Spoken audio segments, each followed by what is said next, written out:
Manipur ki hujik uri ba phibam asada NIA Special Court Imphal da panduna leiba criminal case nipan NIA Special Court Guwahati Assam da transfer to the Supreme Court na Ayaba Pikhre ngasi Supreme Court ki Justice Zabi Paduwala amadi R Mahadevan gi bench samana NIA gi court panduna leiba case nipan adu transfer to the Ayaba Pikhre transfer to ba tharkiwa petitioner na case ngasi Manipur da hujik uri ba irang gi phibam asada satharabadi free and fair trial oina loishinba ngamnaroi haina phongdokibani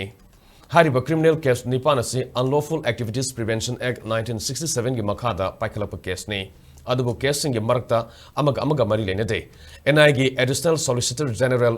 Aishwarya Bhati amadi maraleri bamyu singi Learned Council singi wafam pumba kornataki case singasi Manipur gi hujik uriba phibam asiga makhatana sathabada free and fair oiba ngamnaroi maramaduna NIA na case nifanasi Guwahati ge NIA ge court transfer tonuba hajarakibani loyana court na order ama taraduna NIA Act 2008 ke under section 13 clause 2 amadi section 406 CRPC 1973 ge matungina case asi NIA Special Court Imphal ge NIA Guwahati Special Court transfer to Ayaba Pikhre haina right takibani hairi